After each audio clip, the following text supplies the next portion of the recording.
The woman in your life will do what she must do to comfort you and calm you down and let you rest now. The woman in your life, she can rest so easy. And it doesn't make any sense, too, you know, when we start looking, you know, Michael Moore, I haven't seen it yet. I'm looking forward to seeing it this weekend. But I've definitely seen many, many, many films, you know, coming attractions. And it's just amazing, you know, that we have money for war. We spend billions.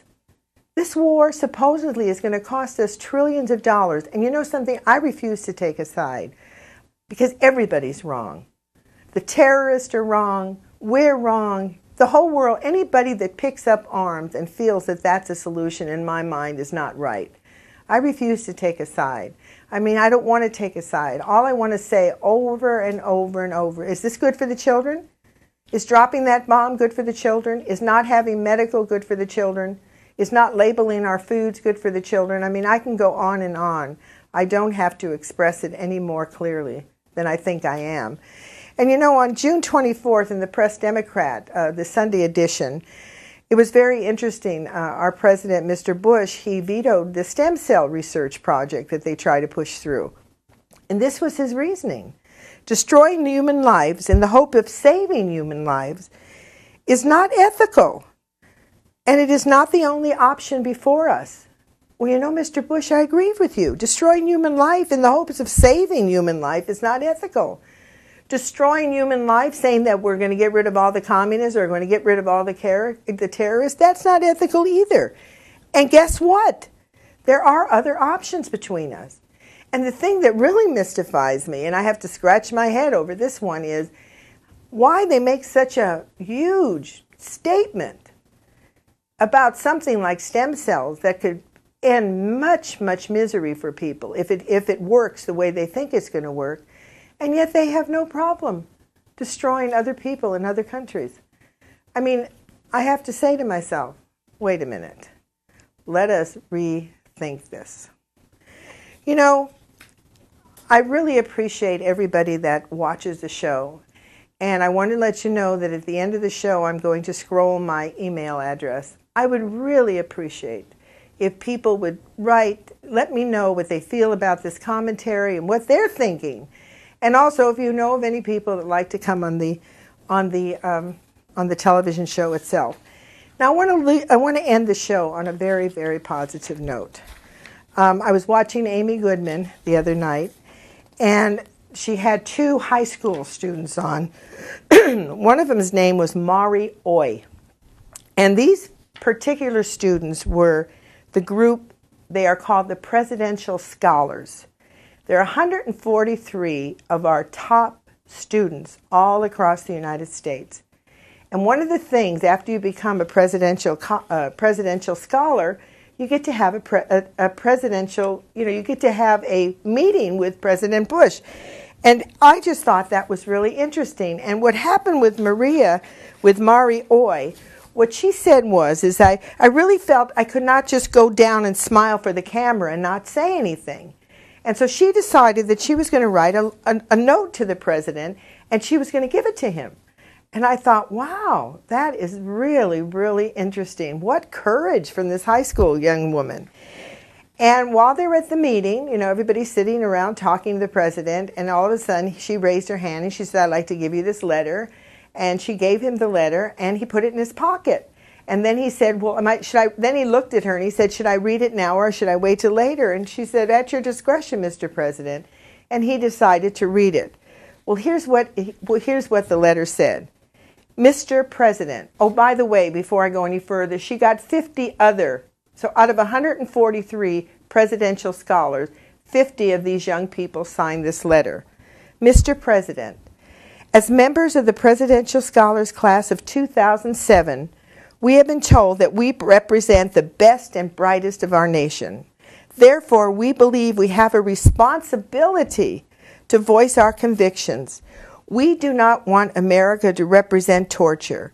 We urge you to do all in your power to stop violation of human rights of detainees, to cease illegal renditions, and to apply the Geneva Convention to all detainees, including those designated enemy combatants.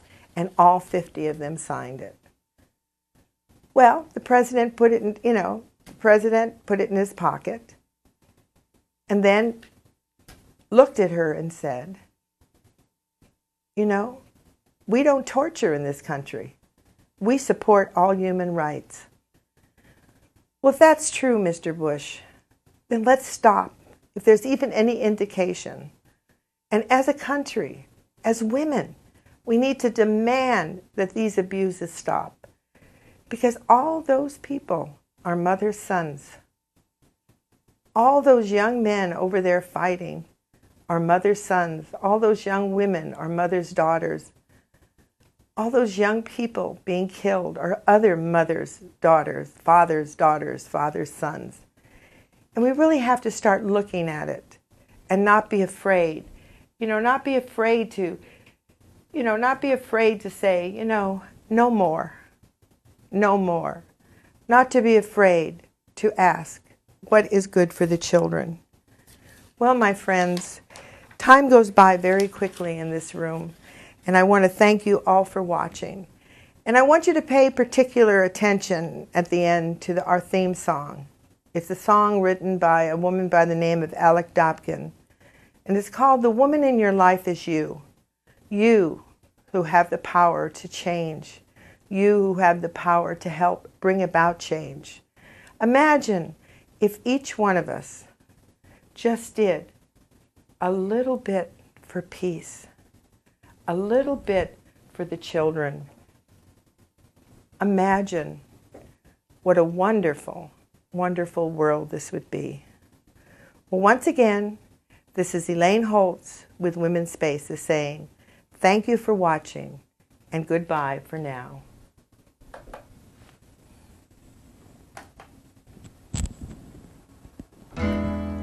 The woman in your life will do what she must do to comfort you and calm you down and let you rest now. The woman in your life, she can rest so easily. She knows everything you do because the woman in your life is you. In your life knows simply what is true. She knows a simple way to touch to make you whole now. The woman in your life, she can touch so easily. She knows everything you do because the woman in your life is you. And who knows more about your story, about your struggles in the world? Who cares more to bless your weary shoulders than the woman in your life as she's trying to come through? A woman's voice with messages, a woman's feet